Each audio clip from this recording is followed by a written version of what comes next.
So you drove from Harlow in Essex to Middlesbrough to protest against black people and Asian people. Basically all non-white people is what you're saying. Yeah, because they're the main issue. All non-white people are the main issue.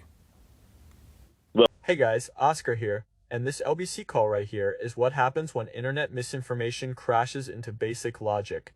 Because this caller confidently says he drove all the way to Middlesbrough to protest against all black people and Asians, only for Tom Swarbrick to calmly expose that most of his beliefs are based on random things he read on the internet. And honestly, that's the scary part. This isn't really about facts anymore. It's about social media outrage, pushing people into blaming entire groups of people for problems they can't even properly explain. So we're going to break this exchange down because it says a lot about online radicalization, racial grievance, politics, and how misinformation is shaping parts of Britain right now. If you enjoy sharp political analysis that cuts through the nonsense, hit like, subscribe to Backbench Briefing, and let me know in the comments, do you think social media is making division worse in Britain? All right, let's get into it. Gary's a first-time caller in Harlow. Gary, you were involved? Yes, mate, I'm involved. Talk to me about where and when and how. Middlesbrough. I went up there, I travelled up there from Harlow in Essex, where I'm originally from. So I travelled up there to see, to actually demonstrate my problems of why all this is going on. That's the problem. Right, you drove? Yeah, I drove up there, yeah. You drove from Harlow to Middlesbrough and back to take part in the protest? Yes. Right, and what is it that you wanted to protest against? Basically all the boats coming in, all the immigrants coming in, causing problem, causing grief.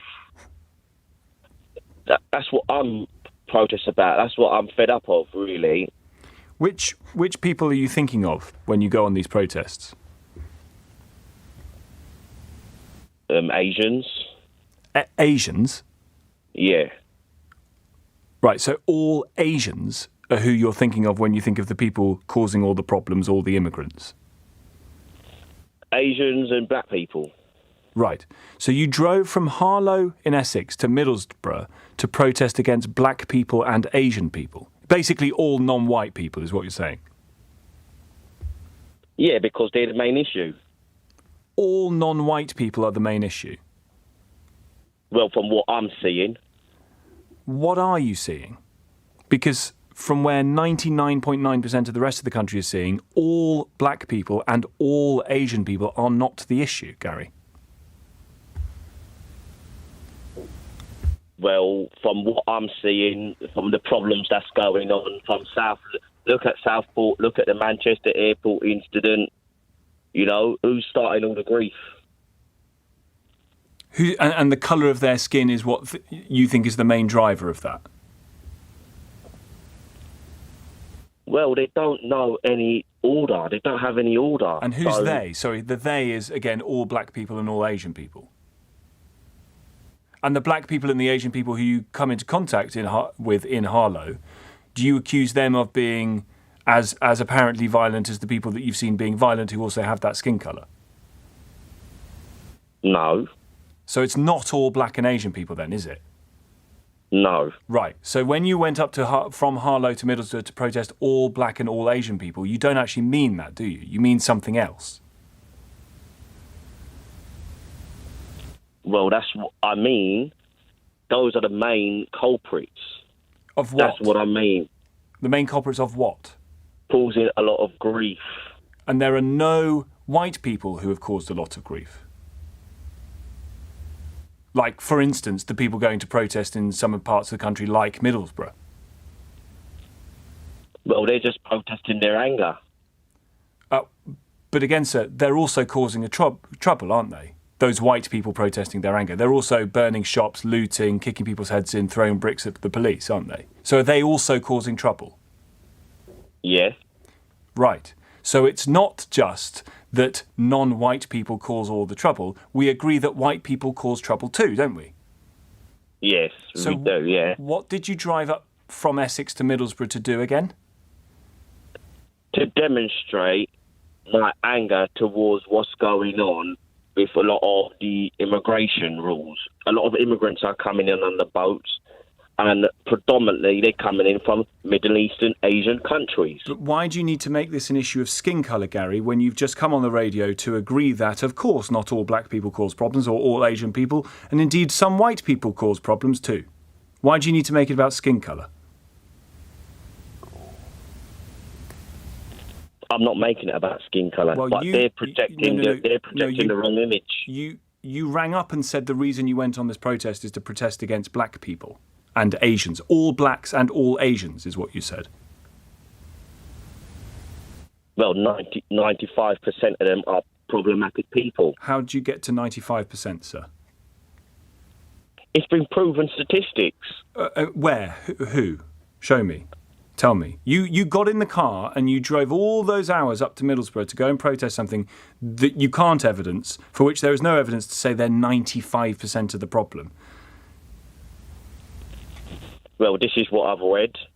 Where? On the internet, I've read it. On the internet, I've read it. And do you take what you've read on the internet that 95% of black and Asian people are the problem? You take that as a fact? Well, that's what I think. Yeah. And why do you think that? Because you believe it. Because look at Southport. Look who was the culprit in Southport? Who was the culprit in Manchester? Well, actually, arguably, a culprit in Manchester was a white police officer. No, but who started it? That's the problem. And you know who started it?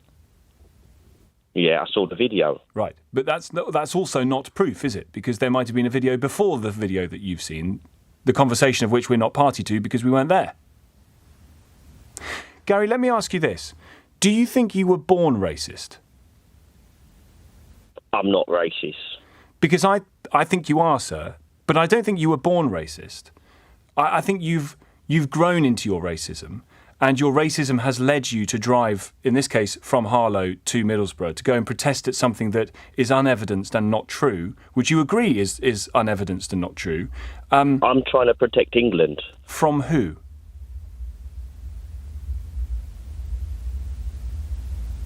From the invasion of illegal migrants.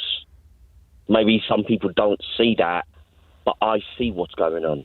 Well, with respect, I think what you see and other people not seeing what you... I think people see what you see but don't come to your conclusions, Gary.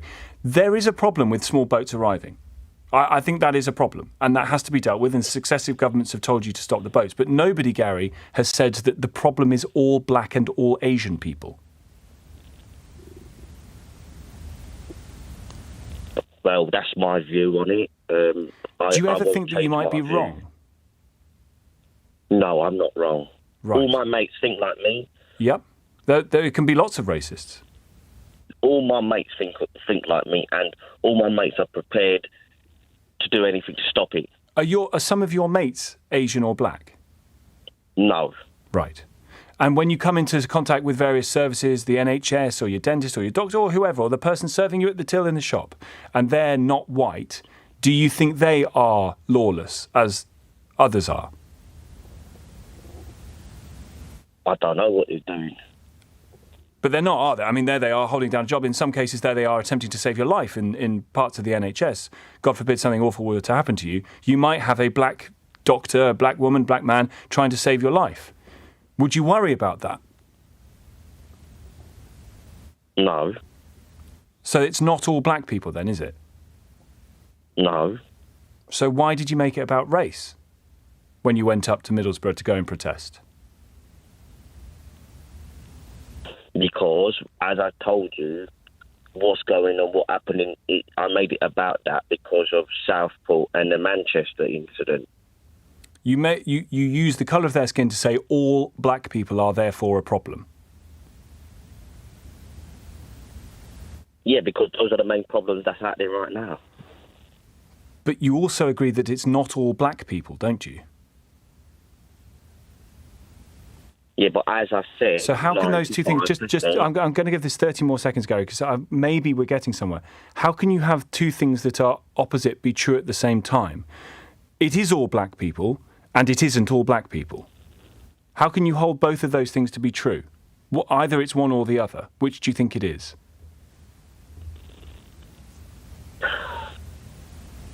Well, maybe 5% is all right.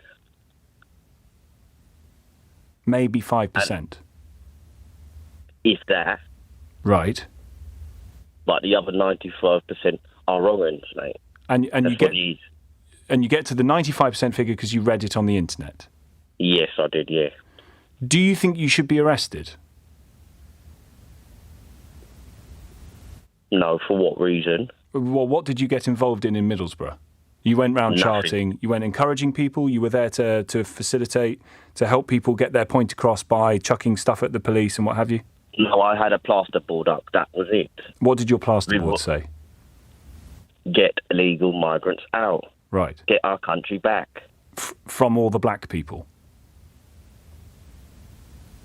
Well, what else is there?